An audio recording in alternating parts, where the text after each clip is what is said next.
ಇದೆ. ನಿಮ್ಮ ಲವ್ ಲೈಫಿನ ವಿಚಾರವಾಗಿ ಬಹಳ ಕೇರಿಂಗ್ ಅನ್ನ ಮಾಡ್ತಾ ಇರುವಂತಹದ್ದು, ಅದ್ರ ಬಗ್ಗೆನೇ ನೀವು ಯೋಚನೆಯನ್ನ ಮಾಡ್ತಾ ಇರುವಂತಹದ್ದು, ಒಂದು ಸ್ಟೇಬಲ್ ರಿಲೇಶನ್ಶಿಪ್ ಅನ್ನ ಉಳಿಸ್ಕೋಬೇಕು ಅನ್ನುವಂತಹ ಆಲೋಚನೆಯನ್ನ ಮಾಡ್ತಾ ಇರುವಂತಹದ್ದು ರೆಪ್ರೆಸೆಂಟ್ ಆಗ್ತಾ ಇದೆ. ಪಾಸ್ಟಿನ ಬಗ್ಗೆ ಹೇಳೋದಾದ್ರೆ ಎಲ್ಲವೂ ಚೆನ್ನಾಗಿಯೇ ಇತ್ತು. ಫುಲ್ ಕಾರ್ಡ್ ರೆಪ್ರೆಸೆಂಟ್ ಆಗ್ತಾ ಇದೆ ಅಂದ್ರೆ ಜಾಯ್ಫುಲ್ ಆಗಿತ್ತು, ಚೆನ್ನಾಗೇ ಮಾತಾಡ್ತಾ ಇದ್ರಿ, ಖುಷಿಯಾಗಿದ್ರಿ, ಖುಷಿಯಾಗಿ ಓಡಾಡೋದು ಎಲ್ಲವನ್ನ ಕೂಡ ನೀವು ಮಾಡಿರುವಂತಹದ್ದು ರೆಪ್ರೆಸೆಂಟ್ ಆಗ್ತಾ ಇದೆ.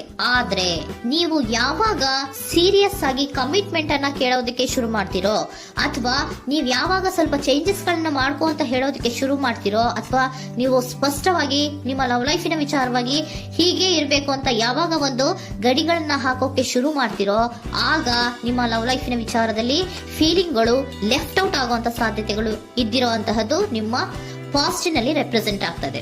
ನೀವೇನಾದ್ರೂ ಹಾಗಿರ್ಬೇಕು ಹೀಗಿರ್ಬೇಕು ಅಂತ ಏನಾದ್ರೂ ನೀವು ಅವ್ರಿಗೆ ಹೇಳಿದ್ರೆ ಅವರು ನಿಮ್ಮಿಂದ ಸ್ವಲ್ಪ ಸ್ವಲ್ಪ ದೂರ ಹೋಗಿರುವಂತಹದ್ದು ರೆಪ್ರೆಸೆಂಟ್ ಆಗ್ತಾ ಇದೆ. ಯಾಕಂದ್ರೆ ನೀವು ಖುಷಿಯಾಗಿರ್ಬೇಕು, ಸಂತೋಷವಾಗಿರ್ಬೇಕು ಅಷ್ಟನ್ನ ಮಾತ್ರನೇ ಅವರು ಎಕ್ಸ್ಪೆಕ್ಟ್ ಅನ್ನ ಮಾಡುವಂತಹದ್ದು. ಈಗ ಸದ್ಯದ ಮಟ್ಟಿಗೆ ಅವರು ನಿಮ್ಗೆ ಯಾವುದೇ ರೀತಿಯ ಸೀರಿಯಸ್ ಕಮಿಟ್ಮೆಂಟ್ಗೆ ಒಳಗಾಗುವಂತ ಸಾಧ್ಯತೆಗಳು ಯಾವುದು ಇದ್ದಿರೋ ಮಟ್ಟಿಗೆ ನಿಮ್ಮ ಪಾಸ್ಟ್ ನಲ್ಲಿ ರೆಪ್ರೆಸೆಂಟ್ ಆಗ್ತಾ ಇಲ್ಲ. ಈ ಪರ್ಸನ್ ಏನು ಈ 4 ಕಾರ್ಡ್ ಬಂದಿದೆಯೋ, ಈ ಪರ್ಸನ್ ಸೀರಿಯಸ್ ಕಮಿಟ್ಮೆಂಟ್ ಗೆ ಸಿಗುವಂತಹ ಸಾಧ್ಯತೆಗಳು ಇದ್ದಿರೋ ಮಟ್ಟಿಗೆ ನಿಮ್ಮ ಪಾಸ್ಟ್ ನಲ್ಲಿ ಕಾಣಿಸ್ತಾ ಇಲ್ಲ. ಆಗ ಅವರಿಗೆ ಫೀಲಿಂಗ್ ಲೆಫ್ಟ್ ಔಟ್ ಆಗಿರುವಂತಹದ್ದು, ಅವರು ಸ್ವಲ್ಪ ಸ್ವಲ್ಪ ಚೇಂಜ್ ಆಗಿ ನಿಮ್ಮಿಂದ ದೂರ ಹೋಗಿರುವಂತಹದ್ದು ಈ ಕಾರ್ಡಿನಲ್ಲಿ ರೆಪ್ರೆಸೆಂಟ್ ಆಗ್ತಾ ಇದೆ. ಅಟ್ ದ ಪ್ರೆಸೆಂಟ್ ನಲ್ಲಿ ನಿಮಗೆ ಬಂದಿರುವಂತಹ ಕಾರ್ಡ್ ಏನು, ವೀಲ್ ಆಫ್ ಫಾರ್ಚೂನ್. ಬದಲಾವಣೆಯ ಮಾರ್ಗವನ್ನ ನೀವು ಹಿಡಿಬೇಕು, ಅಂದ್ರೆ ಬದಲಾವಣೆ ಆಗ್ಬೇಕು. ನೀವು ಅವರು ಸೀರಿಯಸ್ ಕಮಿಟ್ಮೆಂಟ್ ಅನ್ನ ಕೇಳಿದಾಗ ಅವರು ನಿಮ್ಮಿಂದ ದೂರ ಹೋಗಿದ್ದಾರೆ ಅಂದ್ರೆ ನೀವೇನ್ ಮಾಡ್ಬೇಕು, ಅಟ್ ದ ಪ್ರೆಸೆಂಟ್ ನಲ್ಲಿ ಬದಲಾವಣೆಯ ಮಾರ್ಗವನ್ನ ಹಿಡಿಬೇಕು. ಬದಲಾವಣೆಯ ಮಾರ್ಗವನ್ನ ಮಾಡ್ಕೊಳಕ್ಕೆ ಹೋಗ್ತೀರಾ, ಆದ್ರೆ ನಿಮ್ ಕೈಲಿ ಆಗ್ತಾ ಇಲ್ಲ. ಯಾಕಂದ್ರೆ ವೀಲ್ ಆಫ್ ಫಾರ್ಚೂನಿನ ಕ್ಲಾರಿಫಿಕೇಶನ್ ಕಾರ್ಡ್ ಬಂದಿರುವಂತಹದ್ದು ಯಾವುದು, ಡೆವಿಲ್ ಕಾರ್ಡ್ ರೆಪ್ರೆಸೆಂಟ್ ಆಗ್ತಾ ಇದೆ. ಡೆವಿಲ್ ಕಾರ್ಡ್ ಏನನ್ನ ರೆಪ್ರೆಸೆಂಟ್ ಮಾಡುತ್ತೆ, ಅಡಿಕ್ಷನ್ ಅನ್ನ ರೆಪ್ರೆಸೆಂಟ್ ಮಾಡುತ್ತೆ. ಯಾವಾಗ್ಲೂ ಅವರ ಬಗ್ಗೆನೇ ಯೋಚನೆ ಮಾಡ್ತಾ ಇರೋದು, ಅದ್ರ ಬಗ್ಗೆನೇ ಥಿಂಕ್ ಮಾಡ್ತಾ ಇರೋದು.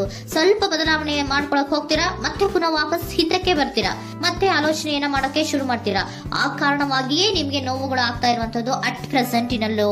ನೀವು ಬದಲಾವಣೆ ಆಗೋಕೆ ಹೋಗ್ತೀರಾ, ಎಲ್ಲಿ ಬದಲಾವಣೆ ಆಗ್ತಾ ಇದ್ದೀರಾ, ಎಲ್ಲಿ ಚೇಂಜಸ್ ಆಗ್ತಾ ಇದ್ದೀರಾ, ನೀವು ಆಗ್ತಾ ಇಲ್ಲ. ಯಾಕೆ ಹೇಳಿ, ನಿಮ್ಮಲ್ಲಿ ಅಡಿಕ್ಷನ್ ಗಳು ರೆಪ್ರೆಸೆಂಟ್ ಆಗ್ತಾ ಇದೆ. ತುಂಬಾ ಅಡಿಕ್ಷನ್ ಇರೋದ್ರಿಂದ, ನಿಮ್ಮ ಲವ್ ಲೈಫ್ ನ ವಿಚಾರವಾಗಿ ನೀವು ತುಂಬಾ ಅಡಿಕ್ಟ್ ಆಗಿರೋದ್ರಿಂದ ನೀವು ಯಾವುದೇ ರೀತಿಯ ಬದಲಾವಣೆಯನ್ನ ನೀವು ಮಾಡ್ಕೋತಿಲ್ಲ. ನಿಮ್ಮ ಲವ್ ಲೈಫ್ ನ ವಿಚಾರವಾಗಿ ನೀವು ಬದಲಾವಣೆಯನ್ನೇ ಮಾಡ್ಕೋತಾ ಇಲ್ಲ. ಅವ್ರು ಕಮಿಟ್ಮೆಂಟ್ ಕೊಟ್ಟಿಲ್ಲ, ಅವ್ರು ಹೋದ್ರು ಅಂದ್ಮೇಲೆ ನೀವು ಮುಂದೆ ಬರ್ಬೇಕು, ನಿಮ್ಮ ಜೀವನದಲ್ಲಿ ನೀವು ಮುಂದೆ ಬರ್ಬೇಕು. ಸೊ ನೀವು ಮುಂದೆ ಬರಕ್ ಹೋಗ್ತೀರಾ, ಆದ್ರೆ ಅಲ್ಲೇ ಸ್ಟ್ರಕ್ ಆಗ್ತಾ ಇರುವಂತಹದ್ದು ರೆಪ್ರೆಸೆಂಟ್ ಆಗ್ತಾ ಇದೆ. ನೀವ್ ಯಾವಾಗ ಅಡಿಕ್ಷನ್ ಗಳನ್ನ ಜಾಸ್ತಿ ಮಾಡ್ಕೋತಿರೋ ಅಬ್ಸೆಷನ್ ಆಗತ್ತೆ. ಯಾವಾಗ ನಿಮ್ಮಲ್ಲಿ ಅಬ್ಸೆಷನ್ ಗಳಾಗಕ್ಕೆ ಶುರು ಆಗುತ್ತೋ ಆಗ ನಿಮ್ಮ ನೋವುಗಳು ಜಾಸ್ತಿ ಆಗುತ್ತೆ. ಕಣ್ಣೀರಿಡೋದು, ನೋವನ್ನ ಪಡೋದು, ಸಂಕಟ ಪಡೋದು, ಪದೇ ಪದೇ ನೆನಪಿಸ್ಕೊಳ್ಳೋದು, ಅಳೋದು, ಆಗದೇ ಇಲ್ವೇನೋ ನನಗೆ ಅನ್ನುವಂತಹ ರೀತಿಯಲ್ಲಿ ಅಟ್ ಪ್ರೆಸೆಂಟ್ ನಲ್ಲಿ ಕೆಲವೊಬ್ರು ಇರುವಂತಹದ್ದು ರೆಪ್ರೆಸೆಂಟ್ ಆಗ್ತಾ ಇದೆ. ನೆಕ್ಸ್ಟ್ ಕಾರ್ಡ್ ಬಂದಿರುವಂತಹದ್ದು ಯಾವುದು, ಕ್ವೀನ್ ಆಫ್ ಪೆಂಟಿಕಲ್ಸ್ ಬಂದಿದೆ. ಸೊ ಕ್ವೀನ್ ಆಫ್ ಪೆಂಟಿಕಲ್ ಏನನ್ನ ರೆಪ್ರೆಸೆಂಟ್ ಮಾಡುತ್ತೆ, ನಿಮ್ಮನ್ನ ನೀವು ಗಮನವನ್ನ ಕೊಡಬೇಕು, ನಿಮ್ಮ ಕಡೆಗೆ ನೀವು ಹೆಚ್ಚು ಗಮನವನ್ನ ಕೊಡಬೇಕು. ಅವ್ರು ನಿಮ್ಗೆ ಸೀರಿಯಸ್ ಕಮಿಟ್ಮೆಂಟ್ ಕೊಡ್ಲಿಲ್ಲ, ಫೀಲಿಂಗ್ ಲೆಫ್ಟ್ ಔಟ್ ಆಯ್ತು, ಅವರು ದೂರ ಆಯ್ತು, ಹೋದ್ರು ಅಲ್ವಾ. ಸೊ ನೀವೇನ್ ಮಾಡ್ಬೇಕು, ನೀವು ನಿಮ್ ಕಡೆಗೆ ಗಮನವನ್ನ ಕೊಡಬೇಕು. ವೀಲ್ ಆಫ್ ಫಾರ್ಚೂನ್ ಅಂದ್ರೆ ಏನು, ನೀವು ಬದಲಾವಣೆಯ ಮಾರ್ಗವನ್ನ ಹಿಡಿಬೇಕು.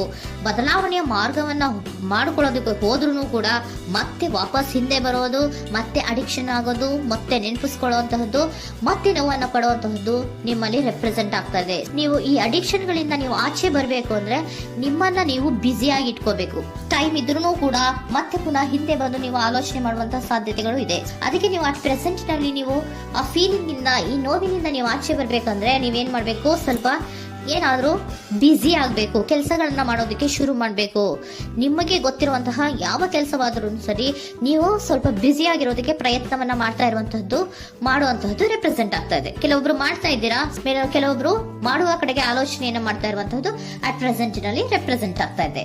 ಇಮಿಡಿಯೇಟ್ ಫ್ಯೂಚರ್ ನಲ್ಲಿ ಏನ್ ರೆಪ್ರೆಸೆಂಟ್ ಆಗ್ತಾ ಇದೆ, ನೈಟ್ ಆಫ್ ಸೋರ್ಟ್ಸ್ ರೆಪ್ರೆಸೆಂಟ್ ಆಗ್ತಾ ಇದೆ. ನೀವು ಕ್ವಿಕ್ ಥಿಂಕಿಂಗ್ ಅನ್ನ ಮಾಡಿ ಏನೋ ಒಂದು ಆಕ್ಷನ್ ಅನ್ನ ತಗೋಬೇಕು ಅನ್ನೋದ ಆಲೋಚನೆಯನ್ನ ಮಾಡ್ತೀರಾ, ಬಹಳ ಫೋಕಸ್ ಅನ್ನ ಮಾಡ್ತೀರಾ ಒಂದು ವಿಚಾರವಾಗಿ, ಕ್ವಿಕ್ ಥಿಂಕಿಂಗ್ ಅನ್ನ ಮಾಡ್ಬೇಕು ಅಂತ. ಮತ್ತೆ ಪುನಃ ಏನ್ ಮಾಡ್ತೀರಾ, ನಿಮ್ಮ ಮುಂದೆ 2 ಆಪ್ಷನ್ಗಳು ಬಂದ್ಬಿಡುತ್ತೆ. ಯಾವ್ದು ಮಾಡ್ಲಿ, ಹೇಗ್ ಮಾಡ್ಲಿ, ಏನ್ ನನ್ನ ಕೈಲಿ ಆಗ್ತಾ ಇಲ್ವಲ್ಲ ಮರೆಯೋದಕ್ಕೆ, ಮುಂದೆ ಹೋಗೋಣ ಅಂತೀನಿ, ಮತ್ತೆ ಏನಿದು ಕನ್ಫ್ಯೂಷನ್ ಅಂತ ಮತ್ತೆ ಕನ್ಫ್ಯೂಷನ್ ಅಲ್ಲಿ ಇರುವಂತಹದ್ದು ಇಮಿಡಿಯೇಟ್ ಫ್ಯೂಚರ್ ನಲ್ಲಿ ರೆಪ್ರೆಸೆಂಟ್ ಆಗ್ತಾ ಇದೆ. ನೀವೇನ್ ಮಾಡ್ಬೇಕು, ಈ 2 ಆಯ್ಕೆಗಳಲ್ಲಿ ನಿಮಗೆ ಯಾವ ಆಯ್ಕೆ ಬೇಕು ಅನ್ನೋದನ್ನ ಫಸ್ಟ್ ಆಲೋಚನೆಯನ್ನ ಮಾಡಿ ನಂತರ ನಿರ್ಧಾರವನ್ನ ಮಾಡಬೇಕಾಗತ್ತೆ. ಡಿಟರ್ಮಿನೇಷನ್ ಅಂಡ್ ಡೈರೆಕ್ಷನ್, ನಿರ್ಣಯವನ್ನ ಮಾಡಿ ಅದೇ ದಾರಿಯಲ್ಲಿ ನೀವು ಮುಂದೆ ಹೋಗ್ಬೇಕು ಈ ಆಲೋಚನೆಯನ್ನ ಮಾಡಬೇಕು. ಆ ರೀತಿಯ ಆಲೋಚನೆಯನ್ನ ಮಾಡಿದ್ರೆ ಇನ್ ನಿಯರ್ ಫ್ಯೂಚರಿನಲ್ಲಿ ನೀವು ಆ ರೀತಿ ಆಲೋಚನೆಯನ್ನ ಮಾಡಿದ್ರೆ ನಿಮ್ಮಲ್ಲಿ ಒಂದು ಪಾಸಿಟಿವ್ ಚೇಂಜಸ್ ಗಳಾಗತ್ತೆ. ಸ್ಟಾರ್ ರೆಪ್ರೆಸೆಂಟ್ ಆಗ್ತಾ ಇದೆ, ಕೆಲವೊಂದು ರೀತಿಯ ಪಾಸಿಟಿವ್ ಚೇಂಜಸ್ ಗಳು ಆಗತ್ತೆ. ನಿಮ್ಗೆ ಏಂಜಲ್ ಗೈಡೆನ್ಸ್ ಏನ್ ಕೊಡ್ತಾರೆ ಅನ್ನೋದನ್ನ ನೋಡೋಣ. ನಾಟ್ ದ ರೈಟ್ ಟೈಮ್, ಇದು ಕರೆಕ್ಟ್ ಆಗಿರುವಂತಹ ಟೈಮ್ ಅಲ್ಲ. The situation will improve, situation ಅನ್ನೋದು ಇಂಪ್ರೂವ್ ಆಗುತ್ತೆ ಯಾವಾಗ, ಇಫ್ ಯು ಬಿಲೀವ್, ನೀವು ನಂಬಿಕೆ ಇಟ್ಟಾಗ ಮಾತ್ರ ಸಿಚುಯೇಷನ್ ಅನ್ನೋದು ಇಂಪ್ರೂವ್ ಆಗುವಂತಹದ್ದು. ಏನೀಗ ಬೇಜಾರಿನಿಂದ ಇದ್ದೀರಲ್ಲ, ಈ ನೋವು ಯಾವಾಗ್ಲೂ ಶಾಶ್ವತವಾಗಿ ಇರುವಂತಹದ್ದು ಅಲ್ಲ. ನಾಟ್ ದ ರೈಟ್ ಟೈಮ್, ಇದು ಕರೆಕ್ಟ್ ಆಗಿ ಇರುವಂತಹ ಸಮಯ ಅಲ್ಲ, ಸ್ವಲ್ಪ ವೇಟ್ ಮಾಡು, ನೀವು ಚೇಂಜಸ್ ಮಾಡ್ಕೊಳ್ಳೋ ಕಡೆಗೆ ಹೆಚ್ಚು ಗಮನವನ್ನ ಕೊಡು, ಅಲ್ಲಿ ಚೇಂಜಸ್ ಆಗತ್ತೆ ಅನ್ನೋದನ್ನ ಏಂಜಲ್ ಗೈಡೆನ್ಸ್ ನಿಮ್ಗೆ ಕೊಡ್ತಾ ಇದ್ದಾರೆ. Surrender your full power. Your life is a calling for you to step into your full power rather than playing it small. ನೀವು ಧೈರ್ಯವಾಗಿ ಒಂದು ಹೆಜ್ಜೆಯನ್ನ ಮುಂದಕ್ಕೆ ಇಡಬೇಕು. ಸೊ ಮುಂದೆ ಹೋಗುವಂತಹ ಆಲೋಚನೆಯನ್ನ ಮಾಡಬೇಕು. ಪವರ್ ಇಂದ, ನಿಮ್ಮಲ್ಲಿರುವಂತಹ ಪವರ್ ಅನ್ನ ಯೂಸ್ ಮಾಡ್ಕೊಳ್ಳಿ. ಯಾಕೆ ನನ್ನಲ್ಲಿ ಏನಿಲ್ಲ, ನನ್ನ ಕೈಲಿ ಏನೂ ಆಗಲ್ಲ ಅಂತ ಯಾಕೆ ಕೂತಿದ್ದೀರಾ? ನೀವು ಏನ್ ಮಾಡ್ಬೇಕು, ಬಹಳ ಧೈರ್ಯದಿಂದ ಮುಂದಕ್ಕೆ ಹೋಗಿ ಅನ್ನೋದನ್ನ ನಿಮ್ಗೆ ಸರೆಂಡರ್ ಕಾರ್ಡ್ಗಳು